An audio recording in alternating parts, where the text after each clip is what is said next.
आपसे पूछते हैं, चाहे वो पुरुष वर्ग हो या महिला वर्ग, आपकी प्रेम की क्वालिटी क्या है?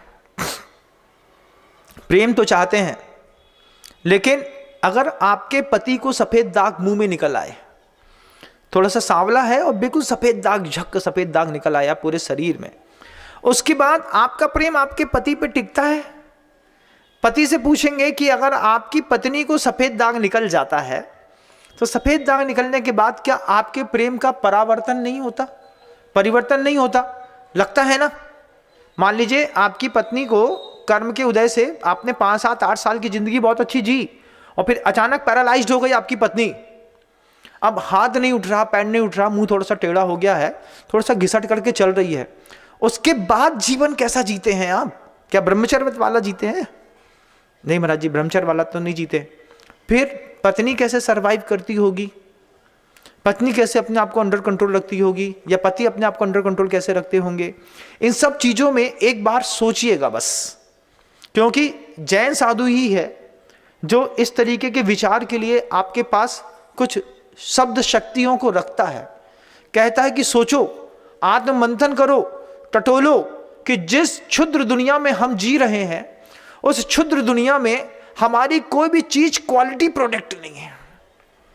हमारे पास इफरात पैसा हो, पर्याप्त से ज्यादा हो। मान लो तुम्हारे घर के अंदर कोई व्यक्ति 100 करोड़ रुपए छोड़ जाए, 100 करोड़ रुपए छोड़ने के बाद तुम हर चीज ब्रांडेड रखना पसंद करोगे। एसेसरीज लगवानी है तो जैगवार की। आजकल तो बाथरूम बनाने वाली मल्टीनेशनल कंपनियां होती हैं जो 50 लाख 70 लाख रुपए तक का एक बाथरूम बनाती हैं। ऐसा बनाती हैं कि लगता है कि राजमहल में आ गए, यहीं पे सो जाएं। बाथरूम ही बहुत अच्छा है, बेडरूम से अच्छा तो बाथरूम इतना अच्छा। उसके एसेसरीज जो होते हैं, पाइप होते हैं, नल होते हैं, बरसों निकल जाते हैं, ना जंग लगती है ना खराब होते हैं, खोलते वक्त फिनिशिंग दिखती है। आजकल तो इलेक्ट्रॉनिक का ज़माना है। देखा, ऐसा करोगे तो ऊपर से गिर जाएगा, सामने करोगे तो आपस से गर्म हवा आएगी तो सूख जाएगा। ना कपड़े लगाना ना हाथ लगाना। ऐसी ऐसी कंपनियां हैं। आपके घर के अंदर 100 करोड़ रुपए किसी ने छोड़ दिए, आप 100 करोड़ रुपए को लेकर के एक बार अपनी विचार शक्ति पे आलोड़न करके तो देखिए कि हमारी विचार शक्ति में क्या पैदा होता है। क्या चाहते हैं आप 100 करोड़ रुपए से?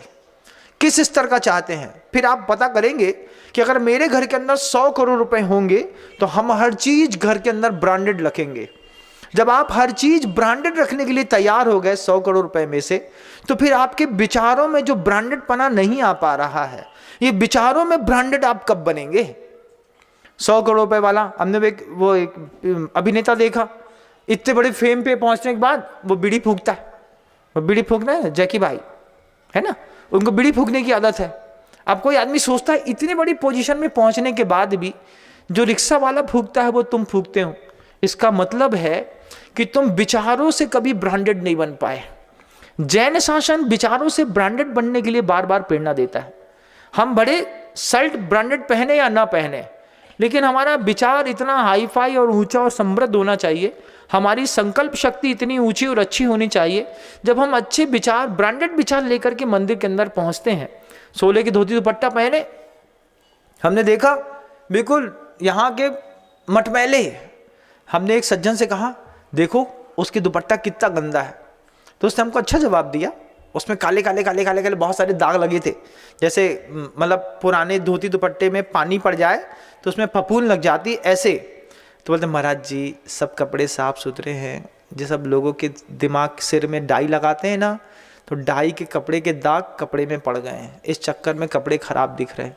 हमने कहा धन्य है श्रावक, अपने श्रावक का कितने अच्छे से पोजीशन एरिया ले रहा है, कितना फेवर ले रहा है। महाराज जी कपड़े सिर में डाई लगा के आते थे, उसके दाग के कारण धोती दुपट्टा खराब हो गया, लेकिन दूसरा पहनता है तो बुरा तो लगता है ना। तो कभी विचारों में ब्रांडेड पना हमारी लाइफ में कब आएगा? कब हम अपने बारे में, अपने परिवार के बारे में अच्छा सोच पाएंगे? पहली बात तो अपने आप को मेकअप करना है। हमारी शांति की परिभाषा हमको खुद बतानी है, हमको हमारे प्रेम की परिभाषाएं खुद लिखनी है। आचार्य जी कहते हैं कि किससे और क्यों, किससे और कैसे, दो चीज का प्रेम की परिभाषा लिखना है। किसी से भी प्रेम करना है तो किससे करना है और फिर कैसे करना है। धन से प्रेम करना है तो कैसे करना है, स्त्री से प्रेम करना है तो कैसे करना है, परिवार से प्रेम करना है तो कैसे करना है। प्रेम की कोई क्वालिटी प्रोडक्टिव वाली लाइव लिख करके आप अपने आप को खुद थोड़ा सा अपग्रेड करिएगा। जैसे हर मोबाइल के सिस्टम पे अपडेशन के नोटिफिकेशंस आते हैं, ऐसी प्रवचन भी आपकी लाइफ के अपडेशन के नोटिफिकेशंस हैं कि हम अपनी लाइफ अभी तक इस मानसिक स्तर पर जी रहे थे, आज महाराज श्री जी ने विजन दिया, तो इस विजन के बाद हम अपने लाइफ को भी थोड़ा सा अपग्रेड करते हैं। तो थोड़ा थोड़ा जितना पैसा है उतने ही पैसे में और सुखी हो भी सकते हैं हम चाहें तो, अगर हमारी विचार शक्ति बहुत अच्छी हो। गुरु जी ने पूछा कि अच्छा बताओ कि तुम्हारी, पहले हमने तुमसे पूछा, क्या पूछा हमने तुमसे पहले, शांति की क्वालिटी क्या है। फिर हमने तुमसे पूछा कि तुम्हारी प्रेम की क्वालिटी क्या है, तुम्हारे पैसे की क्वालिटी क्या है। फिर गुरु जी ने अंत में पूछा अच्छा ये बता दो तुम्हारी श्रद्धा की क्वालिटी क्या है। श्रद्धा भी है ना, आप क्यों, श्रद्धा नहीं होती तो आप यहाँ पर आए नहीं होते, श्रद्धा नहीं होती तो स्क्रीन खोल करके आप मुझे सुन नहीं रहे होते। लेकिन जब आपका गुरु आपको तेज आवाज में डांट दे, फटकार दे, कुछ कह दे, उसके बाद तुम्हारी श्रद्धा टिकती भी है कि नहीं। बोले महाराज जी हमारी श्रद्धा तो बस ऐसी है कि 95 साल की दादी हैं, कमर झुकी है, हाथ में लठिया है, पेट बिल्कुल अंदर घुसो है, ऐसी ऐसी ऐसी ऐसी हिल रही है, कोई ने तनक सो धक्का मारो नहीं कि हम भी गिर हैं, हमारी श्रद्धा भी गिर है। पहले का गिर है, तुम गिरोगे कि तुम्हारी श्रद्धा, दोनों में से पहले एक चीज गिरेगी, बताओ क्या गिरेगी। पहले तुम्हारी श्रद्धा गिरेगी। बुढ़िया के हाथ की लाठी के जैसी श्रद्धा है कि अगर साधु ने थोड़ी भी तेज आवाज में बोली ना तो तुरंत आज के बाद जे महाराज के पास जाबो बंद। कहाँ दूसरे महाराज हैं, अरे 15 चातुर्मास हो रहे हैं, एक साधु को मुंह ना देखें तो कहाँ मर जाए हैं, दूसरे साधु का मुंह देख लेते हैं। इधर से श्रद्धा उठाई और उधर चले गए।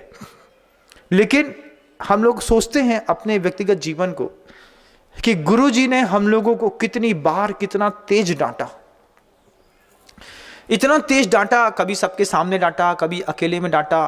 कई बार तो कमरे के अंदर अकेले जाने में घबराहट होती थी कि अंदर घुसे अकेले में, शेर के पिंजरे में अकेले जाके क्या करेंगे, तो एक आध को साथ में लेके चलो, भैया तुम भी चलो आचार्य के पास, अकेले में जाओ, बैठो, कुछ का कुछ कह दें और फालतू में इधर पे दिल पे धक्का लग जाए।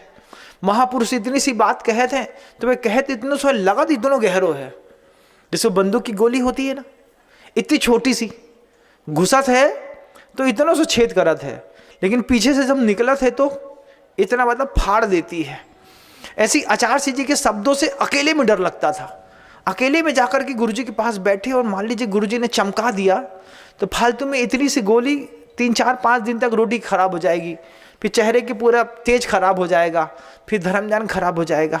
आचार्य की डांट से डर लगता था, लेकिन उसके बाद भी घुसे आचार्य के कमरे में अकेले। कई बार डांट खाई, कई बार प्रेम मिला। जब डांट खाई तो कसम खा ली कल नहीं आएंगे अकेले तुम्हारे पास।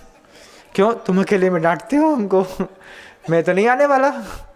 फिर 2 दिन तक ऐसे सोचे, तीसरे दिन फिर वही खुजली हुई, अरे चलते हैं, अपनी तो गुरु हैं, जा कर के देखते हैं। सैकड़ों बार डांटे खाई, सैकड़ों बार, लेकिन श्रद्धा के केंद्र पे जो एक अंगत का पैर जमाया था बचपन में, आज भी जमा है। जय जिनेंद्र, अगर आपको मेरी वीडियो अच्छी लगती है तो प्लीज़ मेरे चैनल को सब्सक्राइब करिए, लाइक करिए, शेयर करिए। इसी तरह से अपना प्यार मुझे देते रहिए।